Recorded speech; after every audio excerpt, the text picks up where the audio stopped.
Hey, how are you? Thank you very much. Congratulations. Too good.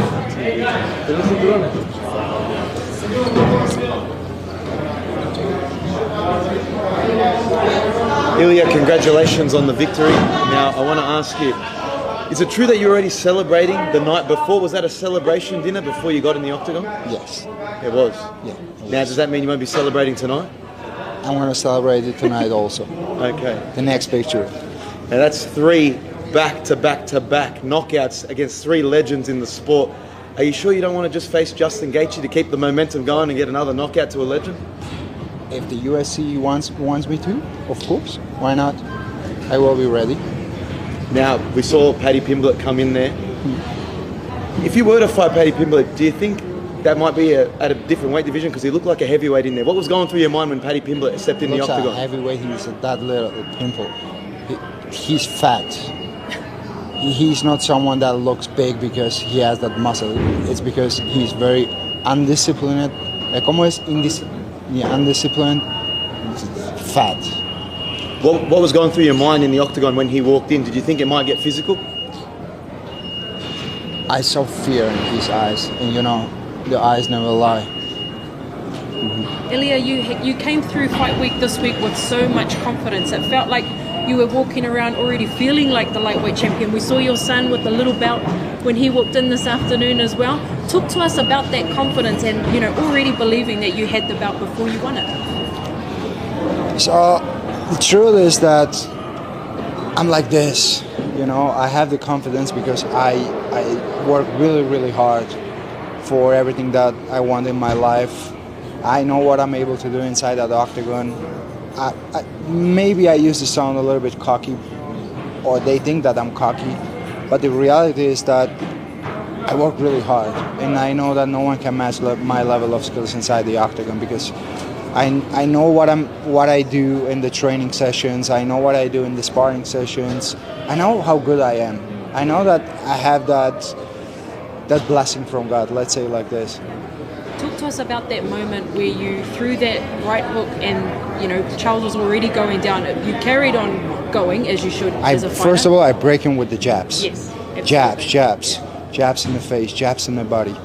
He was already broke. Then we went to the ground. He felt that he didn't have anything to do in the ground. I was very close to get a very dominating position there. Then we went again to the stand-up, and finally that punch arrived. Yeah, discuss with us that moment where you saw, okay, this is my opportunity to take it. You can't describe that moment when you have everyone watching you. You feel that energy. You connect the punch, and you think in yourself, I got you. It's like you can describe it with the simple words. Something amazing. It was indeed. Congratulations. Yeah, thank you very much. Ilia, what do you have to say about Charles as an opponent? Because you'd said on him all the respect in the world. Like, I hated to face someone like him because it's really, really hard to hate a guy like him. Amazing human being, surrounded with his family and teammates and friends all the time. He represents great values. He's a legend in the sport. But yeah, I had to do my job. And you talked about the speed and power being different at 155. Talk to me about the end combination, because you went to the body, you went to the head, and then you realized, all right, 1, 2, 3. The right put him out even before he hit the ground. Was that something you'd seen in the training camp, or? The straight punches. This is what I said. Like, and if he's gonna do what he's saying that he's gonna do, which is, he said, like, I'm gonna walk forward. That's all I need to knock you out. Because the time that takes me always to knock out my opponents is the time that I need to close the distance. But if you walk forward, I have all I need. And I can start with my combinations. And when I start with my combinations, you are not able to see me coming. I'm too fast. And when people talk about the Mount Rushmores of MMA, they mention the John Jones, they mention the GSPs, they mention the Anderson Silvas. When it's all said and done, where's Ilia Topuria going to rank on the Mount Rushmore of MMA? I don't like to rank myself in those kind of rankings. Let the people to rank me wherever they want me to be ranked. Ilia, you predicted the knockout in the first round. You have this ability to keep predicting. Do you have the next lotto numbers? And if you were to face Paddy Pimblett, what do you predict that fight will go? Something I could predict that I could knock you out in the first minute. First minute? Yeah. Okay, wow. Let's go. You knock me out? Yeah. You knock me out in 10 seconds, I know that.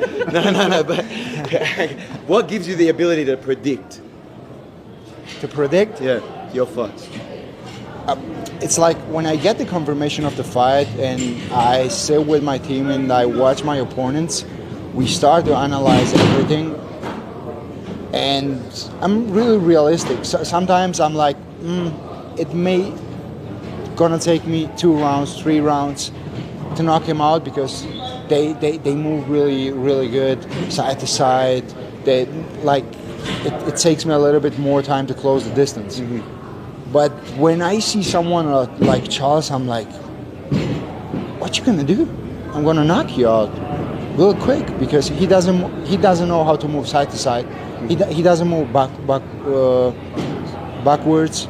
The only thing he does is like he walks forward when he gets punched. He goes for the takedown, and it's like that matched perfectly with my style. Like this is all I need to knock you out. And do you think that knockout tonight officially wins the fans over? I mean, they can't doubt you now. I don't know. You never know with the fans. Hopefully, yes. Thanks, guys. Congratulations. Thank you very much, guys. Have a great night. Bye. So good. Mate, best.